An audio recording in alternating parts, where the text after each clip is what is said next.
ஓம் ஸ்ரீ கிருஷ்ணாய பரமாத்மனே நமஹ.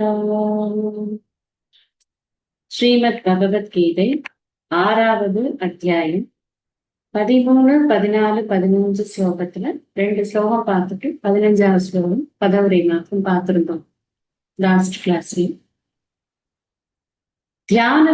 தியானத்தை பண்றதுக்கு அந்தரங்க சாதனம் முதல்ல சொன்னார். யோகியுடைய அந்தரங்க சாதனம் என்ன அப்படிங்கறத சொன்னார். பகிரங்க சாதனம் அப்படிங்கிறது என்ன அப்படிங்கிற விஷயங்களை சொல்லிக் கொண்டு வருகிறார் பகவான் ஸ்ரீகிருஷ்ணன். அந்தரங்க சாதனமாக சொன்னது அப்படிங்கிறது முதல்ல இடம், தேசம் அப்படிங்கிறது. இந்த தேசம் அப்படிங்கிறது இடத்தை குறிக்கிறது. அது ரொம்ப சுத்தமா இருக்கணும். சுச்சௌ தேசே பிரதிஷ்டாப்பிய ஸ்திரமாசனம் ஆத்மனக அப்படின்னு ஆரம்பிச்ச இந்த சாதனங்கள்லாம் சொல்றதுக்கு என்னென்ன விஷயங்கள் எல்லாம் ஒருத்தர் கவனிக்கணும். நம்ம தியானம் பண்ணணும் அப்படின்னு போகும் பொழுது என்னென்ன விஷயங்கள் எல்லாம் கவனம் செலுத்தணும் அப்படின்னா, முதல்ல அந்த இடத்தை சுத்தம் பண்ணணும். மந்திர சுத்தி, தந்திர சுத்தி, இந்த ரெண்டின் மூலமாகவும் அந்த இடத்தை நல்லா சுத்தம் பண்ணணும். பூச்சி பொட்டுகள்லாம் இருக்கக்கூடாது. பேட் வைப்ரேஷன்ஸ்லாம் அங்க இருக்கக்கூடாது. ரகசியமான ஒரு இடமாக இருக்கணும். ரகசியம் அப்படின்னு சொல்லும் பொழுது டிஸ்டர்பன்சஸ் இல்லாத ஒரு இடமா இருக்கணும். அதுதான் ரொம்ப முக்கியம். அது வீட்டுல கிடைச்சா வீட்டுல, வெளியில கிடைச்சா வெளியில, எங்க கிடைக்கிறதோ அந்த இடம் தனியா இருக்கும். தான் மட்டும் இருந்து அந்த தியானத்தை பண்ணணும். ஏன்னா தியானத்துக்கான விஷயம் ஏதோ ஒரு வேற எங்கேயோ இருக்கக்கூடிய ஒரு பொருள் அல்ல. தியானத்துக்கான விஷயம் நான் தான். தியானத்துக்கான விஷயமே என்னை பற்றி சிந்திக்கணும் அப்படிங்கிற போது, என்னுடைய உண்மையான ஸ்வரூபத்தை சிந்திக்கணுங்கிற போது எனக்கு தனிமை அப்படிங்கிறது, தனிமை என்ன, தனியா இருக்கிறதுக்கே எனக்கு ரொம்ப பயம் அப்படின்னு சொல்லக்கூடாது. ஏன்னா தனியா இருக்கிறச்சே நான் என்னோடதான் இருக்கேன். என்னோட இருக்கிறதுக்கு எனக்கு என்ன பயம்? என்னுடைய உண்மையான ஸ்வரூபத்தை நான் தனிமையில் தான் சிந்திக்க முடியும். யாராவது இருந்தாங்க அப்படின்னு சொன்னா நிச்சயமா விக்ஷேபம் மனசுல வரும். நிறைய டிஸ்டர்பன்சஸ் மனசுல வரும். உடம்பு, மனசு, புத்தி இது மூணையும் நெறிப்படுத்தி இந்த யதச்சித்தாத்மா அப்படின்னு நிறைய தடவை சொல்ற, நியத்த மானசகன்னு சொல்ற, இந்த உடல், மனம், புத்தி இது மூணையும் நெறிப்படுத்தி எந்த விதமான ஆசையும் இருக்கக்கூடாது. நான் இந்த நிராசேகி அபரிக்கிரக அப்படின்னு சொல்லியிருக்க. எந்த விதமான ஆசையும் இருக்கக்கூடாது. எந்த விதமான உடைமை பொருட்களும் இருக்கக்கூடாது. எனக்கு இதெல்லாம் வேணும், பக்கத்துல தியானத்துக்கு ஒரு பாட்டில் தண்ணி வேணும், அப்புறம் கொஞ்சம் ஸ்நாக்ஸ் வேணும், கொஞ்சம் திடீர்னு முழிச்சுப்பேன், அப்ப எனக்கு ஏதாவது ஒரு இது வேணும், திங்கறதுக்கு ஏதாவது வேணும், பொறிக்கிறதுக்கு ஏதாவது வேணும்லாம் பக்கத்துல 4 விஷயத்த வச்சுட்டு தியானம் பண்ண சொல்லல. எந்த பொருளையும் வைத்துக் கொள்ளாதே. இதை நம்ம இன்னும் ஆழமா சிந்திக்கணும். நான் மேலோட்டமா எக்ஸாம்பிள் ஒண்ணு சொல்லிட்டேங்கிறதுனால அதுதான் நினைச்சுக்க கூடாது. நான் கிளாஸ் எடுக்கிறச்சே அந்த அந்த ஸ்லோகம் எடுக்கிறச்சே நிறைய ஆழமா சொல்லியிருக்கேன் இல்லையா? இது ரீகேப்பா தான் சொல்றேன். அதனால இந்த எக்ஸாம்பிளை விட அப்ப சொல்லியிருக்கேன் பாருங்க, எந்த பொருளுமே நமக்கு இன்பம் கொடுக்கக்கூடிய பொருள் என்ற எண்ணம் கூட நமக்கு இருக்கக்கூடாது. பொருட்களை சேர்த்து கொள்ளக்கூடாது. அதுக்குதான் டீக்ளட்டரிங் பண்ணணும் அப்படின்னு சொல்லணும். நிறைய வேண்டாத விஷயத்த முதல்ல வெளியில ஏத்தணும். எண்ணங்கள் ஆகட்டும், பொருட்கள் ஆகட்டும், இதெல்லாம் வேண்டாதது என்ன வச்சு கொண்டிருக்கோமோ அது எல்லாத்தையும் வெளியில ஏத்தணும்.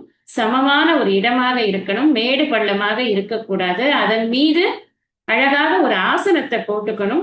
இதெல்லாம் சொன்ன 12, 13வது ஸ்லோகத்துல, 11, 12வது ஸ்லோகத்துல இந்த பகிரங்க சாதனை, அந்தரங்க சாதனை இதெல்லாத்தையும் சொன்னார்.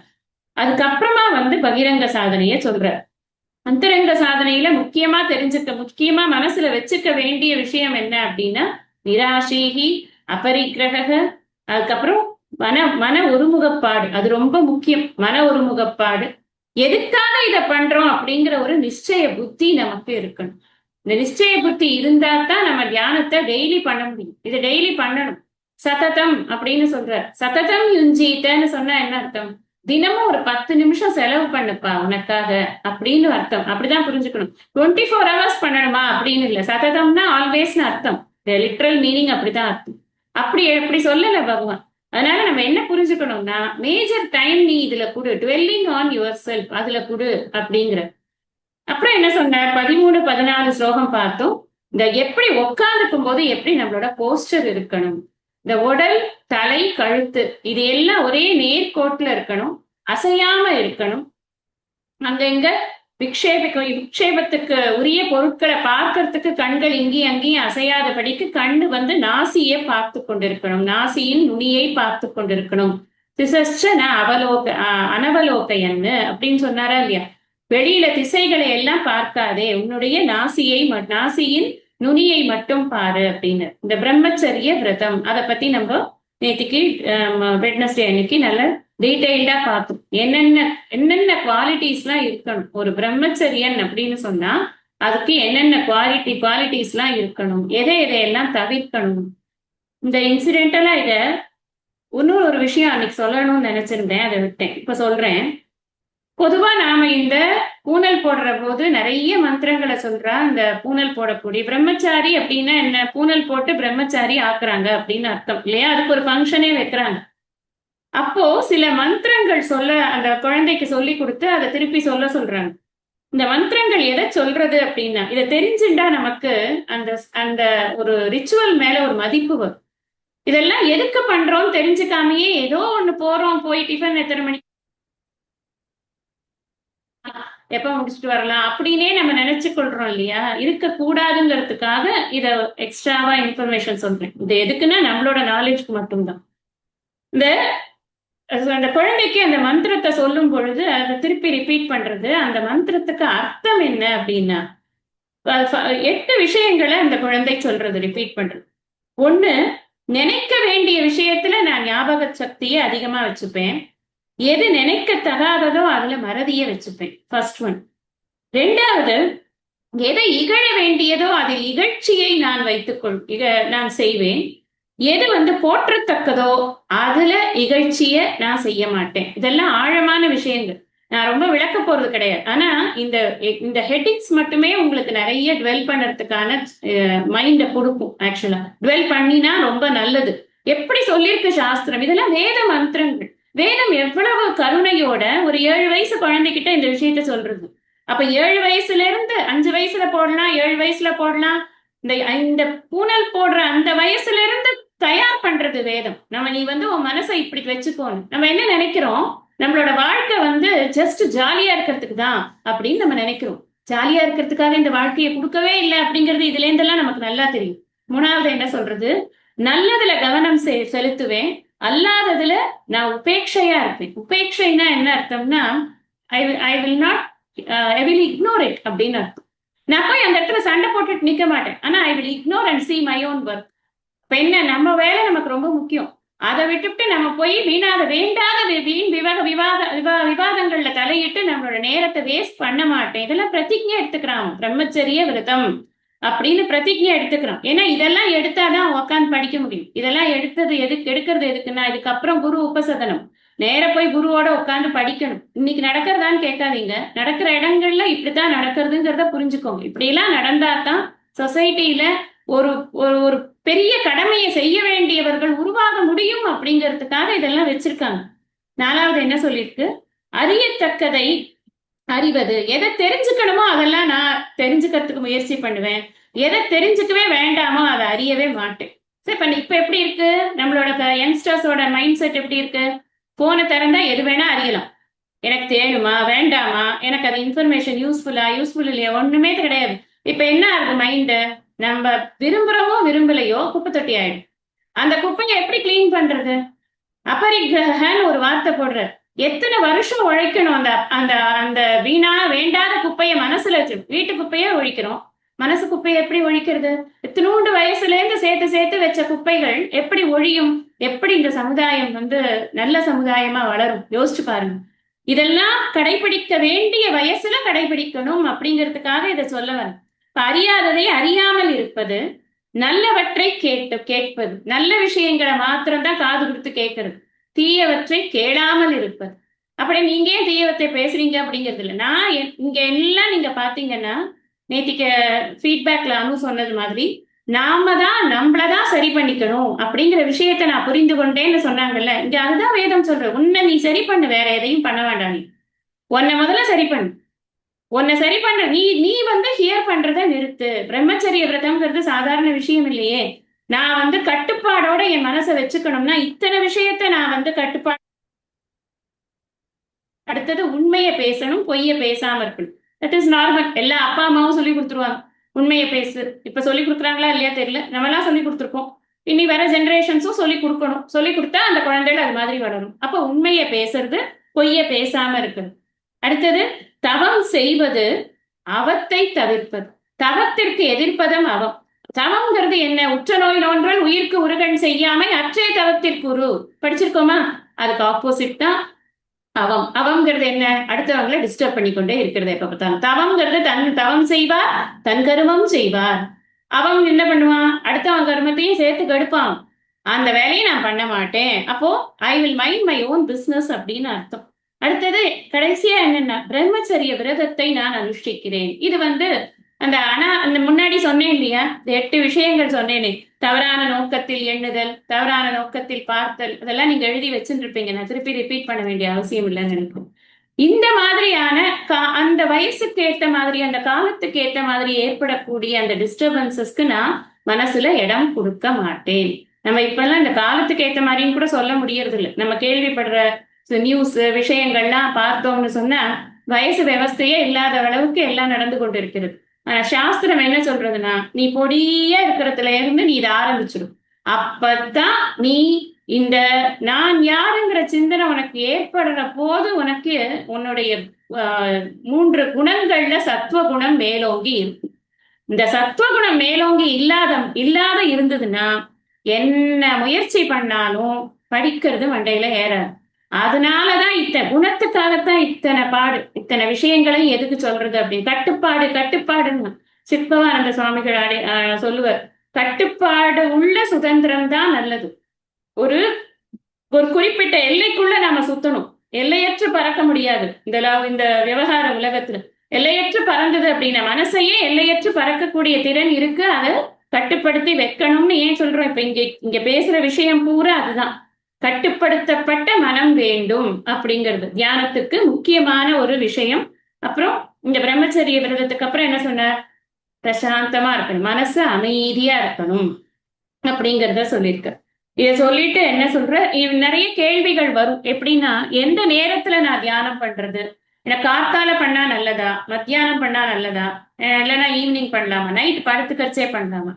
ஆன்சர் என்ன அப்படின்னா, யாருக்கு எந்த நேரம் சௌகரியமோ அந்த நேரம் பண்றது அப்படிங்கிறது தான் ஆன்சர். நம் பொதுவாக சத்வகுணம் மேலோங்கி இருக்கிறச்சே பண்ணும் பொழுது அதுக்கான பெனிஃபிட்ஸ் நமக்கு ஜாஸ்தி. ப்ரிஃபரபிளி இந்த மார்னிங்ஸ் அப்படி. ஏன்னா அப்பதான் பை டிஃபால்ட் சத்வகுணம் மேலோங்கி இருக்கிறது அப்படின்னு பார்க்கும். இந்த திசைகள் எதை பார்க்கறது அப்படின்னு எல்லாம் கூட நிறைய கேள்விகள்லாம் கேட்கறதுக்கு சான்சஸ் இருக்கு. பொதுவா வேதாந்த சிந்தனைகள் அப்படிங்கிற விஷயங்களை நாம சிந்தனை பண்ணும் பொழுது நமக்கு வடக்கு திசை நல்லது அப்படின்னு சுவாமிஜி சொல்லி, வடக்கு திசையில தியானம் பண்ணும் பொழுது நமக்கு அந்த பலனானது நல்லா கிடைக்கிறது அப்படின்னு. இதெல்லாம் நிறைய இருக்கு. அந்த ரிச்சுவலிஸ்டிக் விஷயங்கள்லாம் ஏகப்பட்டது இருக்கு. ஆனா அதுக்குள்ளெல்லாம் நம்ம போக போறது கிடையாது. நம்ம என்ன போக்கஸ் பண்றோம் அப்படின்னா, தியானத்திற்கான பகிரங்க சாதனை, அந்தரங்க சாதனை, இது ரெண்டும் அந்த தியான யோகியானவன் எப்படி கடைபிடிக்க வேண்டும் அப்படிங்கிற விஷயத்துல அந்தரங்கம் பார்த்தாச்சு. இப்ப பகிரங்கம் பார்த்து கொண்டிருக்கு. இந்த பகிரங்கத்திலையுமே கூட தன்னுடைய மனதை ஒருமுகப்படுத்துவதற்காக அவன் பிராணாயாமம் அதெல்லாம் பண்ணி கொள்ளணும். பிராணாயாமம் எல்லாம் பண்ணி, பிரத்யாகாரம், ஆகார நியமங்கள் இதெல்லாம் பண்ணி கொண்டாதான் இந்த மனசை நிகிரகம் பண்றது, இந்திரிய நிகிரகம் பண்றது, இதெல்லாம் இந்த கண்டினியூஸ் பிராக்டிஸா இருக்கணும். இது ஏதோ இன்னைக்கு பண்ணியாச்சு, இன்னைக்கு கிளாஸ் கேட்டாச்சு, இன்னைக்கு நாளைக்கு நம்ம ட்ரை பண்றோம் அப்படி கிடையாது. இது எப்பவும் தினமும் இருக்கணும். தினமும் சாத்விகமான ஆகாரம் உண்டு. பின்னாடி கிருஷ்ணரே சொல்ல போற யுக்தாகார விஹாரஸ்ய. நமக்கு கொஞ்சம் கொஞ்சமா அந்த ஆகார நியமங்கள் அது எல்லாமே நம்ம பார்க்கணும். அது பண்ணும் பொழுதுதான் அந்த புத்தியில நான் எதற்காக தியானம் பண்றேன் அப்படிங்கிறத புத்தி நிச்சயமானது நமக்கு ஏற்படும். தியானம் பண்றதுக்கு நான் எதுக்கு பண்றேன், என்ன பண்ண போறேன் அப்படிங்கிறதே தெரியாம, என்னோட லட்சியம் என்ன அப்படிங்கிறத நிர்ணயமே பண்ணாம நான் சும்மா உட்கார்ந்து தியானத்தை பண்றேன்னு ஆரம்பிச்சா ஊர் சுத்தும் நம்ம மனசு. இதுதான் நம்மளுக்கு பிராக்டிக்கலா அதுதான் விஷயம். நம்ம உட்கார்ந்து பார்த்தா எல்லாருக்குமே இது அனுபவம் புரிஞ்சிடும். அதனால இந்த எல்லா விஷயங்களுமே ரொம்ப இம்பார்ட்டன்ட் தியானத்துக்கு அப்படின்னு பார்க்கிறோம். அதுக்கு முக்கியமா என்ன பண்ணணும்? இது வரைக்கும் என்னென்னலாம் நம்ம இது இல்லைன்னா என்னால இருக்க முடியாதுன்னு வைத்து கொண்டிருக்கிறோமோ அது எல்லாத்துலேருந்தும் முதல்ல ஒரு டிட்டாச்மெண்ட்டை மைண்ட் லெவல்ல வச்சுக்கணும். எல்லாத்தையும் சுமந்து முதுகுல ஒரு மூட்டையா வைத்து கொண்டு இருந்தோம் அப்படின்னு சொன்னா அந்த அந்த பாரத்தினால நம்ம உட்கார்ந்தா நம்ம கண்ணு மூடினா கூட நம்ம மனசு சுத்தி கொண்டுதான் இருக்கும். அதனால டிட்டாச்மெண்ட் இன் எவ்ரி திங். இல்லையே நான் வந்து என்னோட பீரோ சாவியை கூட நான் வச்சுக்கிறது இல்லைங்க, நான் ரொம்ப டிட்டாச்சா தான் இருக்கேன். ஆனா எனக்கு என் பொண்ணு வந்து போன் பண்ணல நான் மட்டும்தான் கொஞ்சம் வருத்தமா இருக்கும். Again we are attached. நீங்க எல்லாருமே கூட உணர்ந்த ஒரு விஷயமா இருக்கும். பொருட்கள் மீது வைக்கக்கூடிய பற்று ஓரளவுக்கு போயிடும். மனிதர்கள் மீது வைக்கக்கூடிய பற்று ரொம்ப ரொம்ப கஷ்டம் போறது. அதனால அதுக்கு தான் நம்ம நிறைய உழைக்கணும். நம்ம எப்படி சொன்னாலும் எவ்வளவு தடவை சொன்னாலும் அதெல்லாம் இருக்கத்தான் இருக்கு, ஆனாலும் அது எப்படிங்க அது அப்படின்னு நமக்கே நாமளே சமாதானப்படுத்திக்குவோம். டிட்டாச் பண்ணி வந்து உட்காரணும் அப்படின்னா அந்த டைம் எனக்கு வேணும்னா எனக்கு தான் வேணும். அது என்ன எமர்ஜென்சியா இருந்தாலும் சரி. இதை நான் ஒரு ருட்டீன் ஆக்கிட்டேன் அப்படின்னா நான் இந்த ருட்டீனை போட்டுட்டேன்னா எல்லாருக்கும் என்னை பத்தி புரிஞ்சிடும். அது வரைக்கும் கொஞ்சம் கஷ்டமா இருக்கும். அது கஷ்டமா இருந்தாலும் பரவாயில்ல. ஏன்னா மனசுக்கு நிறைய ஸ்பேஸ் வேணும். இதுக்கு இப்ப சிந்தனை பண்ணக்கூடிய விஷயம் ஒன்றும் ஏதோ வந்து 2 2s are 4 3 3s are 9 அந்த மாதிரி விஷயமா சிந்தனை பண்ண போறது இல்லை. ரொம்ப ரொம்ப ஆழமான நம்மை பற்றிய சிந்தனையை நம்ம பண்ணணும் அப்படின்னு சொன்னா அதுல என்ன என்ன முரண்பாடு அப்படின்னா இந்த சாஸ்திரம் சொல்றது ஒரு மாதிரி இருக்கு, நான் புரிஞ்சுட்டு இருக்கிற விஷயம் வேற மாதிரி இருக்கு. அப்ப இந்த ரெண்டையும் நான் வந்து ப்ராப்பரா அண்டர்ஸ்டாண்ட் பண்ணிக்கிறதுக்கு எனக்கு டைம் தேவைப்படுது. இந்த தியானம்ங்கிறது வேற ஒண்ணும் கிடையாது. சாஸ்திரத்துல என்ன படிச்சிருக்கோமோ அதை நாம திருப்பி திருப்பி திருப்பி திங்க் பண்றதுதான் இந்த நிதித்தியாசன டைம். இங்க இதுல சொல்ற இந்த 6:14 சொல்ற பிரசாந்தாத்மா விகதபீஹி பிரம்மச்சாரி பிரதே ஸ்திதஹ மனசம்யம்ய மச்சித்தஹ யுக்த ஆசீத மத்பரஹ. முன்னாடியே சொல்லியிருக்காரு இந்த விஷயத்த. தானி சர்வாணி சம்யம்ய யுக்த ஆசீத மத்பரஹ 2வது அத்தியாயத்துல 61வது ஸ்லோகம். நீங்க பாருங்க, கிருஷ்ணர் ரிப்பீட் பண்றாரு அப்படிங்கிறது இல்ல, யுக்த ஆசீத மத்பரஹங்கிறது இம்பார்ட்டன்ட்னு புரிஞ்சுக்கணும்.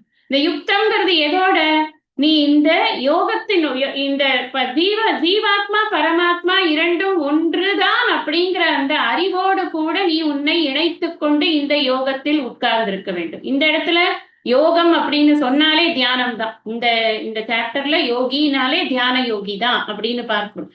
அப்போ ஆசீத்த அவன் உட்கார எதுக்கு, மத்பரக என்னையே மேலான பொருளாக எண்ணி, அப்படிதான். அப்போ என்னையே மேலான பொருளாக நின்ன என்னை அப்படிங்கிறது இந்த இடத்துல அடுத்த ஸ்லோகத்திலேயே சொல்லிவிட்டார் நமக்கு. யுஞ்சன் நேவம் சதாத்மானம் யோகி நியத மானசக சாந்திம் நிர்வாண பரமாம் மத்சம்ஸ்தாம் அதிகச்சதி. மத்சம்ஸ்தாம்க்கு என்ன அர்த்தம் பார்த்தோம், மெய்ப்பொருளாகிய என்னை சார்ந்து இருக்கின்ற அப்படின்னு. இப்போ என்னை அப்படின்னு சொன்னா ஸ்நாட் குழலூதும் கண்ணன் அல்ல, மெய்ப்பொருளாகிய தூய உணர்வாகிய ஆத்ம லட்சணத்தை தான் அங்க சொல்ற. அங்க அந்த பியோர் கான்சியஸ்னஸ் பத்தி தான் அங்க பேசுற. அத நினைக்கணும்னா உருவம் இருக்கா, ஏதாவது இது கொண்டு வர முடியுமா, ஒரு லிமிட்டெட் இதுக்குள்ள கொண்டு வந்து அதை திங்க் பண்ண முடியுமா, ஒண்ணுமே பண்ண முடியாது. நேம் ஃபார்ம் ஃபங்க்ஷன் எதுவுமே இல்லாத ஒரு விஷயத்த நம்ம திங்க் பண்ண போறோம்னா இப்ப மைண்ட் எவ்வளவு அவைலபிளா இருக்கும், கொஞ்ச நேரத்துல ஓடிடும் எங்கேயாவது. அத போகாம இருக்கிறதுக்கு நியத்த மானசக அப்படின்னு ஒரு வார்த்தையை போடுற. நியத்த மானசக நான் என்ன அர்த்தம், இந்த மனச நல்லா கண்ட்ரோல் பண்ணி வைக்கணும். நல்லா எப்படி நான் கண்ட்ரோல் பண்றது, விவேக பூர்வகமாக, விவேக வைராகியம், பரிபூர்ண விவேக வைராகியத்தோடு கூட இந்த யோகியானவன் இருக்கணும். யார் எப்படி அசைச்சு கேட்டாலும் அந்த நிலையிலிருந்து மாறதே கிடையாது. எப்பவும் தியானத்துலதான் மனசு இருக்கணும். தியானத்தை அதுக்காக நான் எப்ப பார்த்தாலும் உட்காந்துட்டே இருப்பேன் அப்படின்னு அப்படி சொல்ல வரல. எப்பவும் தியான விஷயத்துல மனசு வந்து ஆழ்ந்து இருக்கணும். தியானம் செய்வது அப்படிங்கிறது ஒரு கிரியா, ஆனா தியான விஷயத்துல மனசு ஆழ்ந்து இருக்கிறதுங்கிறது நீங்க 24/7 365 days என்ன காரியம் பண்ணி கொண்டிருந்தாலும் அது சாத்தியம்தான். அதனால அதுல வந்து எந்த ஒரு காம்ப்ரமைஸும் இருக்கக்கூடாது. அதுக்கு நான் என்ன பண்ணணும், அதுக்கு எனக்கு என்ன இது இருக்கு, சோர்ஸ் என்ன அப்படின்னா சவணம் மனனம், இது ரெண்டையும் வந்து விடாம பண்ணிக்கொண்டே இருக்கு. இந்த சிரவணம் பண்ணும் பொழுதுதான் நமக்கு தாத்பரிய நிச்சயம் அப்படிங்கிறது ஏற்படுறது. சிரவணம்னா என்ன? உட்கார்ந்து பொறுமையா குருமுகமா சாஸ்திரம் என்ன சொல்றது அப்படிங்கிறத கேட்கறது. இந்த கேட்கும் பொழுதுதான் நமக்கு கொஞ்சம் கொஞ்சமா ஃபர்ஸ்ட் டைம் கேட்ட உடனே ஏதோ புரிஞ்ச மாதிரி இருக்கும். அப்புறம் திருப்பி கேட்டோம்னா இன்னும் கொஞ்சம் லைட்டா புரியுற மாதிரி இருக்கும். 3-4 தடவை ஆகும் பொழுது நமக்கு கொஸ்டின் ரைஸ் ஆகும். கொஸ்டின் ரைஸ் ஆகலைனாலும் பரவாயில்ல, ஆனாலும் சரி கொஸ்டின் ரைஸ் ஆச்சுன்னா சந்தேகங்கள் நமக்கு மேல எழுந்து கொண்டே இருக்கும். அப்ப சந்தேகத்தை நிவர்த்தி பண்றதுக்காக மறுபடியும் மறுபடியும் நம்ம படிப்போம். சந்தேக நிவர்த்திக்குன்னே டெக்ஸ்ட் இருக்கு, அதையும் படிக்கலாம். இந்த ஒரே டெக்ஸ்ட்லயே அதையே திரும்பி படிக்கும் போது கூட நமக்கு முன்னாடி எழுந்த சந்தேகம் அடுத்த தடவை கேட்கும் போது தீர்ந்து போறது அப்படிங்கிறதும் இருக்கு. அது நம்மளோட பிராக்டிக்கல் அனுபவமாவே பார்ப்போம். அப்படி சிரவணத்தையும் மனனத்தையும் விடாம செய்து கொண்டா இப்போ இந்த தியான யோகியாக அவன் உட்கார்ந்து தியானம் பண்ணும் பொழுது அசிமுலேஷன் பண்ணறதுக்கு அவனுக்கு டைம் வந்து சௌரியமா இருக்கும். அசிமுலேஷன் பண்ணறதுக்கு மைண்ட் வந்து அவைலபிளா இருக்கும். அதனால எப்ப பண்ணணும், எதுக்கு எவ்வளவு நேரம் பண்ணணும், அது அடுத்த கேள்வி. எவ்வளவு நேரம் பண்ணணும் இதெல்லாம் வந்து நீ இது கிடையாது, இது ஒரு டைம் லிமிட் அப்படிலாம் கிடையாது. எத்தனை நேரம் அந்த சிந்தனையில இருக்க முடியறதோ, அந்த விருத்தி எவ்வளவு நேரம் ஹோல்டு பண்ண முடியறதோ அவ்வளவு நேரம் பண்ணலாம் அப்படிங்கிறது தான் சாஸ்திரம் சொல்றது. இப்படி பண்ணினா என்ன சொல்றார்? நிர்வாண பரமாம் அப்படின்னு சொல்லிருக்க.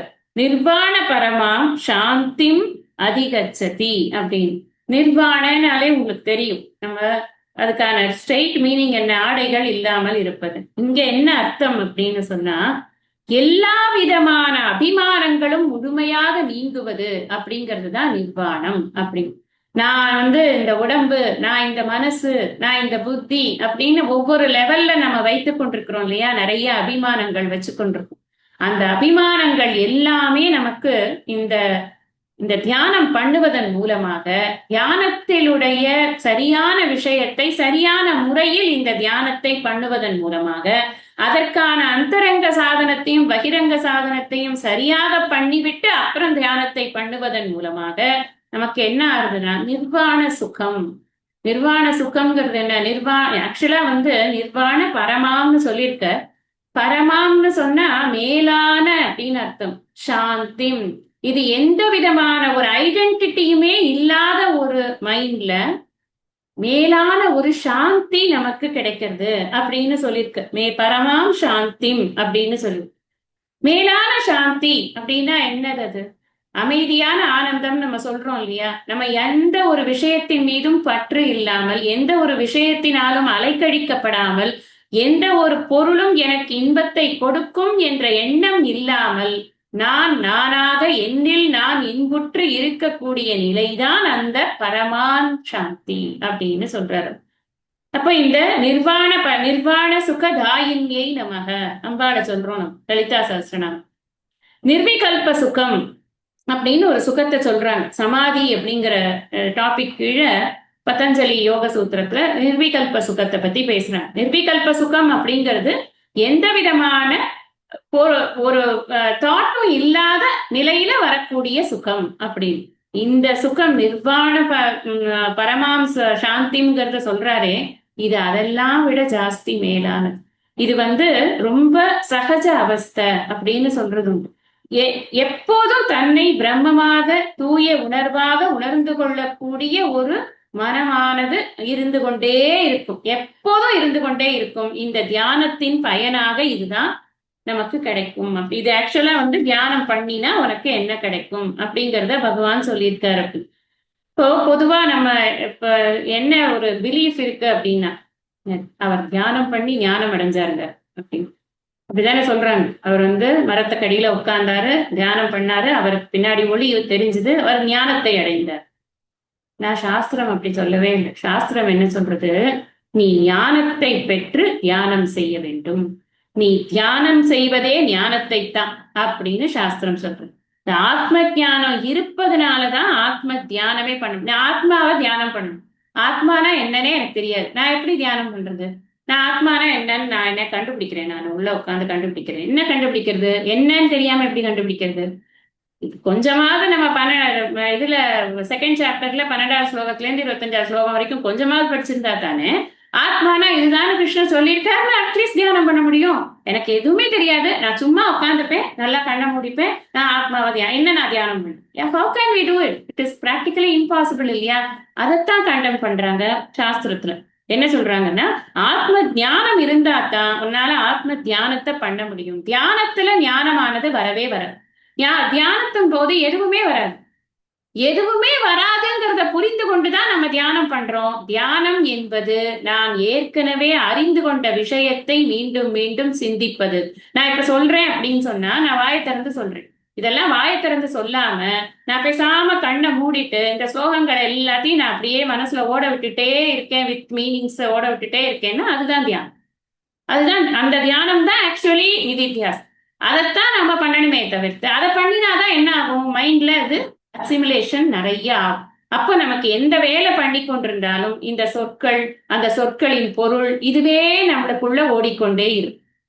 அன்னைக்கு சொன்னாங்கல்ல, எனக்கு வந்து இதுல வண்டியில போகும்போதெல்லாம் நான் அவங்க பாட்டை கேட்டுட்டே போனேன், அந்த பாட்டே எனக்கு வந்து ரீங்காரம் விட்டு கொண்டே இருக்கிறது. அந்த அளவுக்கு அது உள்ள போறதா இல்லையா? அதே மாதிரிதான் இந்த ஸ்லோகங்களும் அதனுடைய பொருளும் உள்ள போக போக எந்த வேலை பண்ணும் பொழுதும் நமக்கு அதுவேதான் மைண்ட்ல சர்ஃபேஸ்ல வந்து கொண்டே இருக்கும். ஆழ் மனசுல இருந்ததுன்னா மட்டும்தான் அது சர்ஃபேஸ்ல வரும். அப்ப இந்த தியானத்தினுடைய பயன்னு பகவான் சொல்ற, உனக்கு வந்து நிர்வாண பரமாம் சாந்தி கிடைக்கிறது அப்படின்னு. ஓகே, இந்த இந்த இதுதான் இந்த தியானத்துக்கு பலன் அப்படின்னு சொன்னா இதுதான் ஞான நிஷ்டை அப்படின்னு அர்த்தம். இந்த ஞான நிஷ்டை, இந்த நிஷ்டைனா என்ன அர்த்தம்? நிஷ்டானா வேற ஒண்ணும் இல்லை. நிஷ்டானா எப்பவும் அதே சிந்தனையில உறுதியாக இருப்பது அப்படிங்கிறது தான் நிஷ்டா அப்படின்னு அர்த்தம். இதுக்கு உடனே நம்மளுக்கு நம்ம சுத்தி இருக்கிறவங்க எல்லாரும் அப்படியா நீ வந்து ஆத்ம தியானம் பண்ண போறியா, நாங்க எல்லாம் உனக்கு நல்ல ஒரு ரூமே ஒழிச்சு கொடுக்குறோம், நீ பேசாம ஒரு இடத்துல உட்காந்து பண்ணு அப்படின்னு எல்லாம் ஒரு பெரிய வரவேற்பெல்லாம் வந்து நமக்கெல்லாம் வராது. இன்னும் சொல்ல போனா டிஸ்டர்பன்ஸ் தான் நிறைய வரும். அப்பதான் 4 வேலை வரும், அப்பதான் நம்ம ஏதாவது ஒண்ணு பண்ணணும். இன்னும் ஒரு படி மேல போய் இப்ப எதுக்கு பண்ற, இன்னும் கொஞ்சம் நாடு இருக்குங்கிற கமெண்ட்ஸ் வரும். எது வந்தாலும் சரி, அதனால நாம கொஞ்சம் கூட நம்மளோட உற்சாகத்தை கீழே இறக்கிடக்கூடாது. ஏன்னா பகவான் என்ன சொல்றாரு, உத்தரே ஆத்மனாத்மானம் ஆத்மானம் அவசாதையே. நீ நீதான் எழுப்பிக்கணும். நீ இன்னொருத்தர் வந்து உனக்கு ஒன்னும் ஹெல்ப் பண்ண மாட்டார். அப்ப நான் வந்து என்ன பண்ணணும்னா எனக்கு வேணுங்கிற நேரத்தை நான் எடுத்துக்கொண்டுதான் ஆகணும். இதை செஞ்சாதான் இந்த தியான யோகிக்கு இந்த இவ்வளவு 5 சாப்டர், 5ல 1 விட்டுருங்க, 1 வந்து அவனோட புலம்பல், மீதி 4 சாப்டர்ல படிச்ச விஷயம் மைண்ட்ல இறங்கணும் அப்படின்னு சொன்னா அதுக்கு இந்த தனிமை அப்படிங்கிறது நிச்சயமாக வேணும் அப்படின்னு நம்ம இதுல பாக்குறோம்.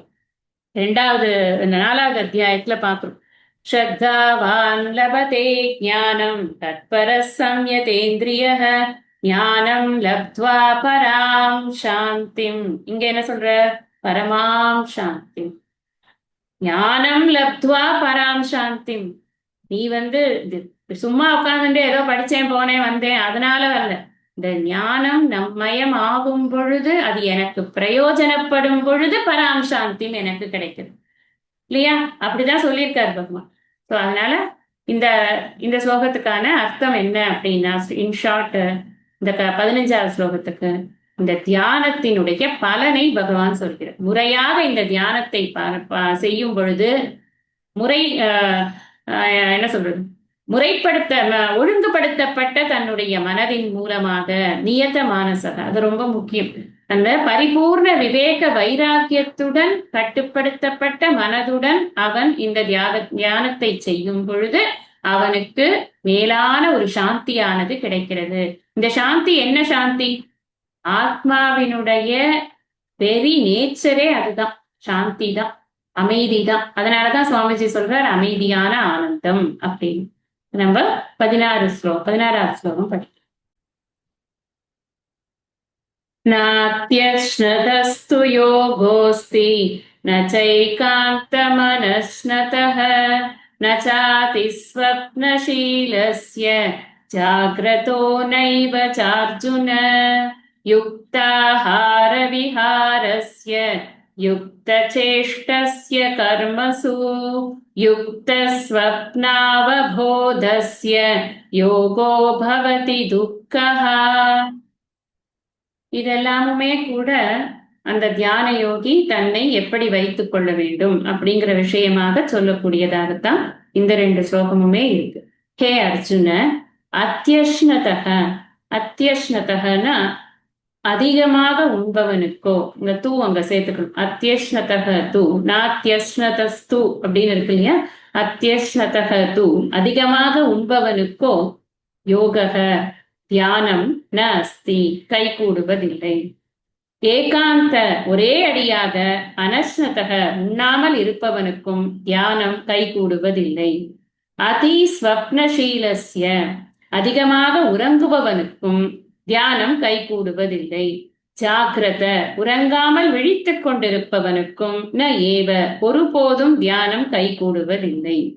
இந்த ஃபர்ஸ்ட் ஸ்லோகத்துல உறக்கம், விழிப்பு, அப்புறம் சாப்பாடு, இது ரெண்டையும் எடுத்துட்டு இருக்க. அடுத்தது திரும்ப யுக்த ஆகார விகாரஸ்ய, அளவான உணவும் அளவான நடையும் உடையவனுக்கும், கர்மசு, செயல்களில், யுக்த சேஷ்டஸ்ய, அளவான உழைப்பை உடையவனுக்கும், யுக்த ஸ்வப்ன அவபோதஸ்ய, அளவான உறக்கமும் விழிப்பும் உடையவனுக்கும், யோக, தியான யோகத்தை, துக்கஹா, துன்பத்தை போக்குவதாக, பவதி, அடைகிறது. இங்க முதல் ஸ்லோகத்துல யாருக்கு கிடைக்காது சொல்லிட்டு, அது கிடைக்கணும்னா நான் என்ன பண்ணணும் அப்படின்னு கேட்பானா இல்லையா?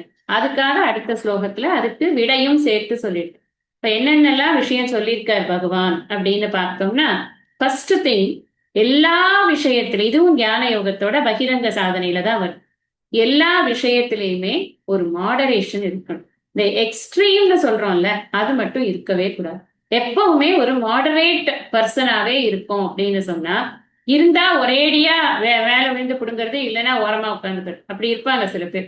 அந்த மாதிரி எல்லாம் இருக்கக்கூடாது அப்படிங்கிறதுக்காக சொல்றது. இதுக்கு என்ன சொல்லுவாங்கன்னா அதிரிக்தம் அப்படின்னு சொல்லுவாங்க. ரொம்ப அதிகமா பண்றது, ரொம்ப கம்மியா பண்றத நியூனம் அப்படின்னு சொல்லுவோம். ரெண்டுமே இருக்கக்கூடாது அப்படிங்கிறார் வியாக்கியானக்காரர். நியூனம் நபவது, அதிரிக்தம் நபவது, ரெண்டுமே இருக்கக்கூடாது.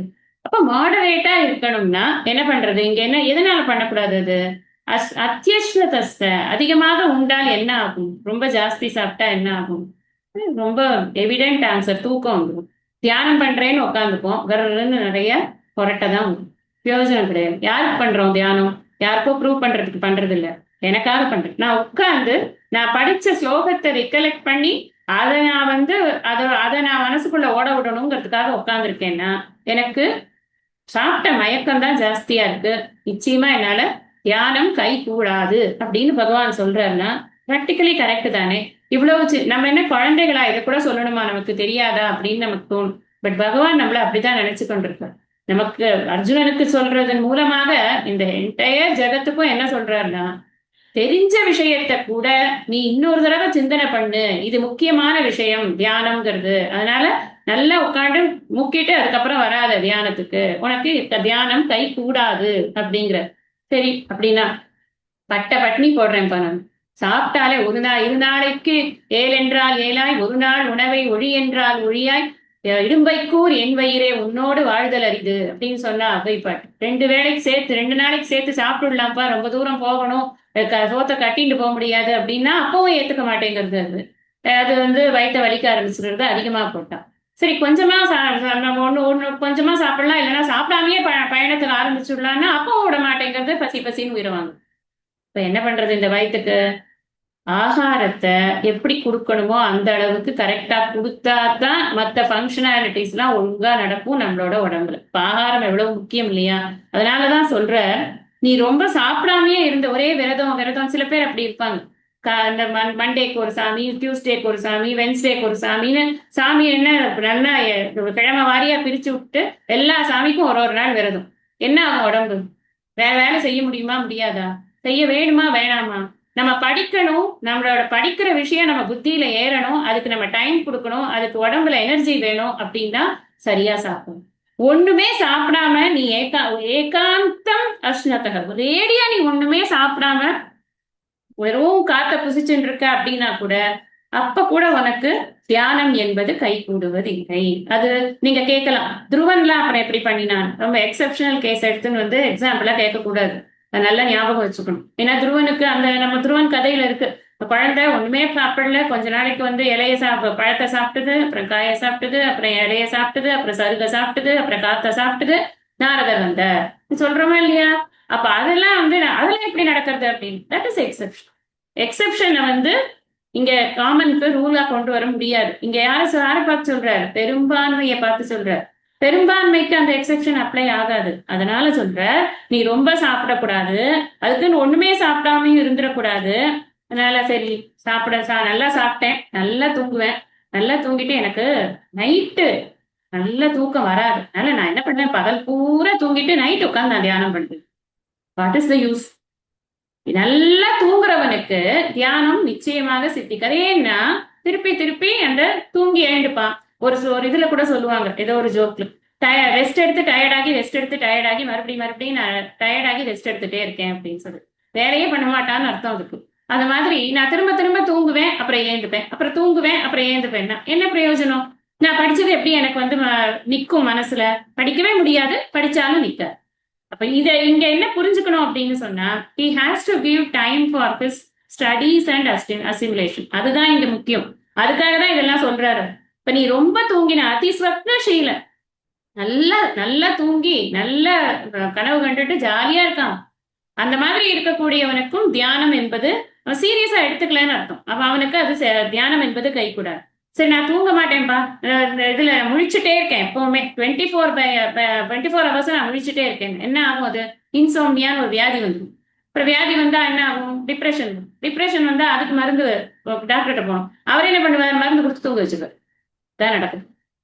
இது எதுவுமே நம்ம இந்த எக்ஸ்ட்ரீம்ஸ் எல்லாம் என்ன சஃபர் பண்ணிட்டு இருக்காங்கிறத அவர் காமிக்கு. நீ தியானம் கை கூடாதுங்கிறது இருக்கட்டும், நார்மல் லைஃபே கை கூடாதே. வெறும் தின்னுட்டே இருந்தா அது என்ன ஆகும்? வயிறு கெட்டு போகும். ஒண்ணுமே சாப்பிடாம இருந்தாலும் உடம்பு கெட்டு போகும். தூங்கிட்டே இருந்தாலும் மைண்ட் வந்து கெட்டு போகும். தூங்காம இருந்தாலும் மைண்ட் கெட்டு போகும். இப்ப என்ன அர்த்தம்? இது எதுவுமே இல்லாம எல்லாத்துக்கும் ஒரு மாடரேஷன் வேணும்னு பகவான் சொல்ற அப்படின்னு அர்த்தம். சோ அளவுக்கு மீறினது எதுவா இருந்தாலும் அது நமக்கு உதவாது அப்படின்னு. அடுத்தது யுக்தாகார விகாரஸ்ய யுக்த சேஷ்டஸ்ய கர்மஸ். இப்ப என்ன சொல்றாரு? அப்போ யுக்தமா இருக்கணும், இதெல்லாம் வந்து ஒரு வித்தின் லிமிட்ஸ்குள்ள இருக்கணும் அப்படின்னு சொல்றாரு. இங்க இதுல பார்த்தேன்னா 4வது அத்தியாயம் 30வது ஸ்லோகத்துல நம்ம நிறைய யஜ்யங்கள் பத்தி பார்த்தோம். அங்க என்ன சொன்ன? அபரே நியதாகாராக. இந்த ஆகாரம் எப்படி இருக்கணும் அப்படின்னா, ஒரு கண்டிஷன்டு லைஃப் ஸ்டைல் இருக்கணும் அப்படின்னு சொன்னார். சரியான ஒரு ஆகாரம் இருக்கணும். நான் கண்டதையும் வாங்குவேன், யார் சமைச்சாலும் சாப்பிடுவேன், எங்க சமைச்சாலும் சாப்பிடுவேன், எப்படி சமைச்சாலும் சாப்பிடுவேன், அந்த இடம் வந்து நீட்டா இருக்கணும், அது இல்லை அது கூட எனக்கு அவசியம் இல்லை, நான் எப்படி வேணாலும் சாப்பிடுவேன் அப்படின்னு இருக்கக்கூடாது. எதை வேணாலும் சாப்பிடுவேன்னு இருக்கக்கூடாது. யுக்தாகார விகாரஸ்ய. யுக்த அப்படின்னாலே என்னன்னா கட்டுப்படுத்தப்பட்டதாக அது இருக்கணும், அளவானதாக இருக்கணும், அளவான உணவு. விகார அப்படின்னு சொன்னா நடமாடுறது. ஆகாரம் விகாரம். ஆகாரம்னா சாப்பிடுறது, விகாரம்னா நடமாடுறது. நான் சும்மா வந்து குறுக்கையை நடுக்கி நான் குட்டி போட்ட பூனை மாதிரி சுத்திக்கிட்டே இருந்தாங்கன்னு வச்சுக்கோங்க. நம்ம நேத்திக்கு சொன்னேன், போன கிளாஸ்ல சொன்னேன், சாப்பலம் அப்படின்னு ஒரு குணத்தை அசுர குணம்னு சொல்றார் பகவான். பின்னாடி தெய்வாசுர சம்பத் விவாக யோகத்துல சொல்லுவாருன்னு சொன்ன. சும்மா எப்ப பாரு கை கால ஆட்டிட்டே இருக்கிறது, எப்ப பாரு நடந்துகிட்டே இருக்கிறது, எப்ப பாரு வந்து குறுக்க போயிட்டே இருக்கிறது, இதெல்லாம் வந்து சில பேர் வீட்டுல சும்மாவே உட்கார முடியாது. அவங்க வந்து என்ன நினைப்பாங்கன்னா, நம்ம சுறுசுறுப்பா இருக்கோம் அப்படின்னு நினைப்பாங்க. அது ஆக்சுவலி தேவையான சமயத்துல எழுந்து போய் வேலை பார்க்கணும். ஒண்ணும் வேலை இல்லைன்னா உட்கார வேண்டியதானே.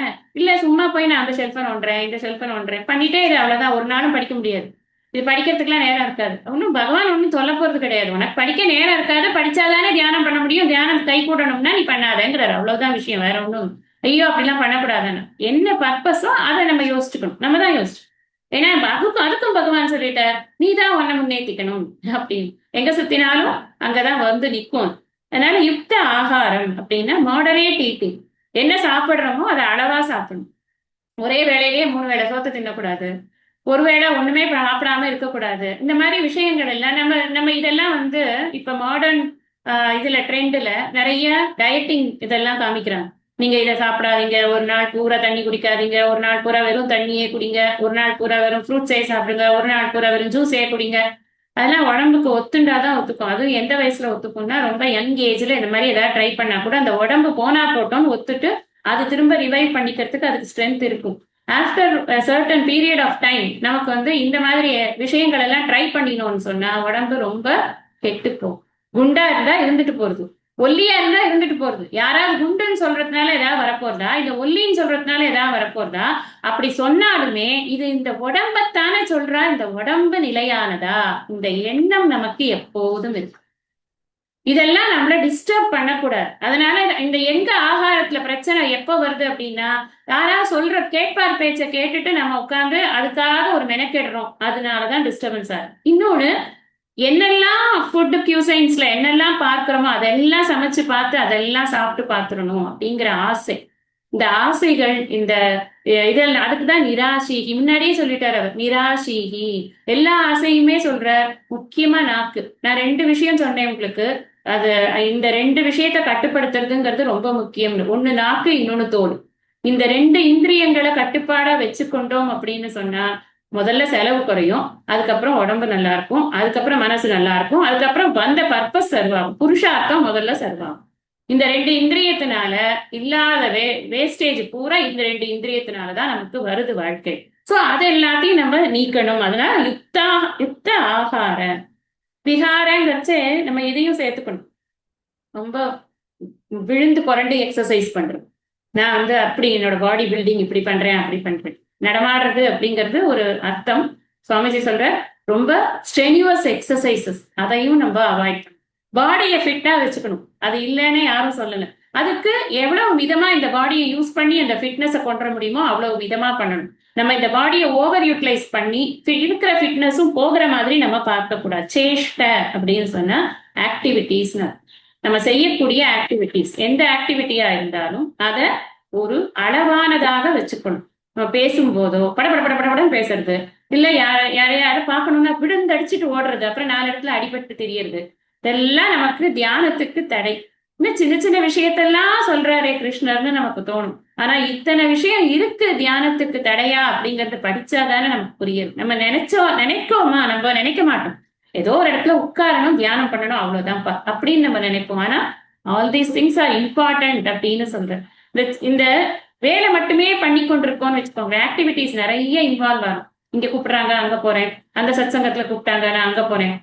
ஒரு ஸ்டேஜ்ல என்ன ஆயிடும், எல்லாமே நல்ல விஷயமா தான் இருக்கும். ஆனா ஒரே நாள்ல எல்லாமே வந்து நம்மளால ஹேண்டில் பண்ண முடியாத போயிடும். அப்ப மனசுக்கு ஒரு ஆயாசம் ஏற்படும். அதனாலதான் பார்த்து ஜாகிரதையா இன்வால்வ் ஆகும். ஏதாச்சும் நமக்கு நிறைய இன்ட்ரெஸ்ட் இருக்கும், நமக்கு நிறைய திறமை கூட இருக்கும், நமக்கு நிறைய அவென்யூஸ் இருக்கும். ஆனா நம்ம பர்பஸ் என்னங்கிறத பார்க்கணும். இதை நான் ரொம்ப கான்சியஸா அனுபவத்தோட சொல்றேன். நான் நிறைய ரெஸ்ட்ரிக்ட் பண்ணிடுவேன். எங்க கூப்பிட்டாலும் போக மாட்டேன். எல்லா விஷயங்கள்லயும் ஈடுபடணும்னு நினைக்க மாட்டேன். ஏன் நினைக்க கூடாது, ஏன் நினைக்க வேண்டாம், நமக்கு திறமை இல்லையா அப்படிலாம் கிடையாது. நமக்கு திறமை இல்லைங்கிறது, திறமை இருக்குங்கிறதெல்லாம் வேற விஷயம்.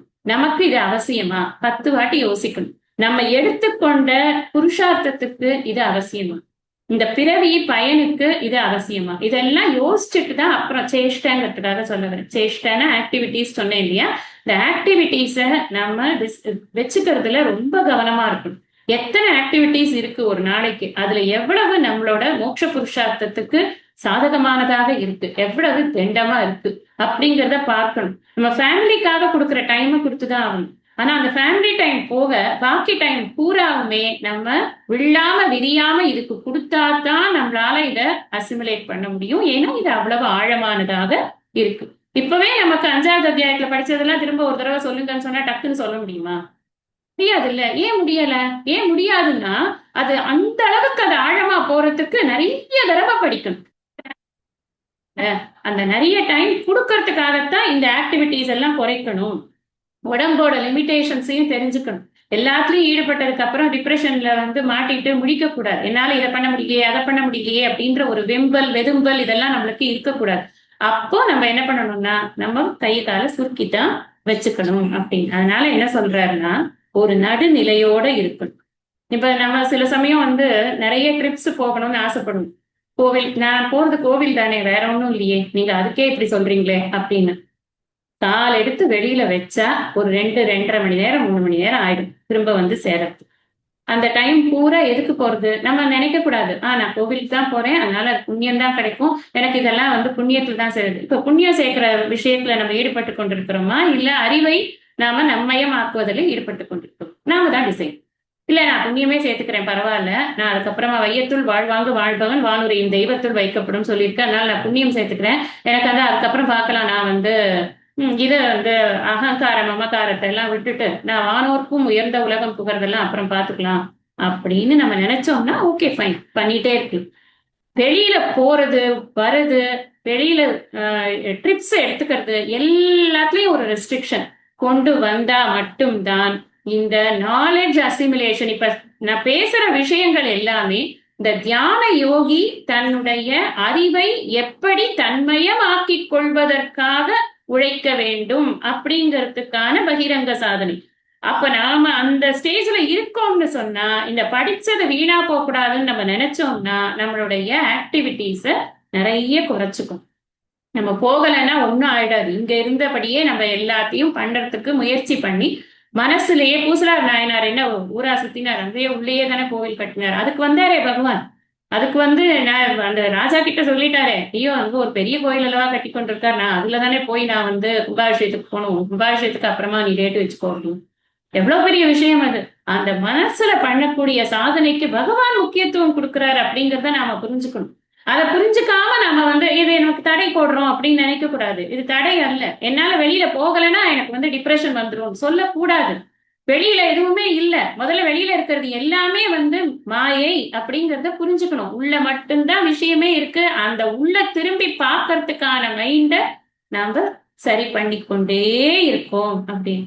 அதுக்குத்தான் நம்ம பாராயணம் பண்றோம். அதுக்குத்தான் நம்ம வந்து ஜெபம் பண்றோம். ஜெபம் பண்றது, பாராயணம் இதெல்லாம் எதுக்குன்னா இந்த தியானம் என்ன பாராயணம் பண்றேனோ அந்த விஷயம் தியானத்துல எனக்கு ஓடணும்.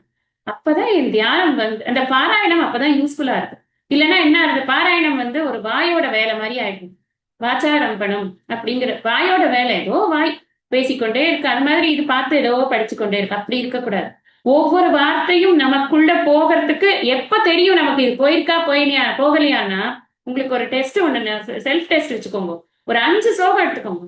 5 ஸ்லோகத்தை ஒரு 5 வாட்டி படிங்க. மனசுக்குள்ள நல்லா அதை இறங்குற மாதிரி 5 வாட்டி வேற எந்த சிந்தனையும் இல்லாம படிச்சிடுங்க. அப்புறமா உட்காந்து ஒரு ஒரு 10 நிமிஷம் உட்காந்து வேற எந்த சிந்தனையும் இல்லாம படிச்ச அந்த 5 ஸ்லோகத்தை மாத்திரம் நினைச்சு பாருங்க. அது உள்ள ஓடித்துனா பாராயணம் சக்சஸ். இல்லைன்னா பாராயணத்துல இன்னும் கொஞ்சம் கவனம் செலுத்தணும் அப்படின்னு அர்த்தம். பாராயணம் பண்றதே இந்த தியானத்துல அது வரணுங்கிறதுக்காகத்தான். அதை நல்லா புரிஞ்சுக்கணும். நம்ம மேற்கொண்டு இருக்கக்கூடிய ஸ்லோகங்கள் எல்லாம் நம்ம அடுத்த சத்சங்கத்துல படிக்கலாம். இனிமே வரக்கூடிய விஷயங்கள் ரொம்ப முக்கியமானது. தியான விஷயம் என்ன அப்படின்னு சொல்ல போற, அதே மாதிரி தியானத்தினுடைய ஸ்வரூபம் என்னன்னு சொல்ல போற. திரும்ப அதே மாதிரி இந்த பகிரங்க சாதனையும் திரும்ப ஒரு தடவை வந்துட்டு போவார் பகவான். இங்க போயிட்டு அப்புறம் இப்படி வந்து அது கொஞ்சம் போயிட்டு போயிட்டு வரும். நம்ம இதுல இருக்கக்கூடிய கருத்துக்கள் எல்லாம் நம்ம அடுத்த சத்சங்கத்துல படிக்கணும். இந்த அளவுல இன்னைக்கு சத்சங்கத்தை நாம நிறைவு பண்ணிக்கலாம். ஐயனே எனதுள்ளே நின்று அனந்த ஜென்மங்களாண்ட மெய்யனே உபதேசிக்க வெளிவந்த குருவே போற்றி. உய்யவே முக்தி நல்கும் உதவிக்கோர் உதவினாயேன் செய்யுமாறொன்றும் காணேன் திருவடி போற்றி போற்றி.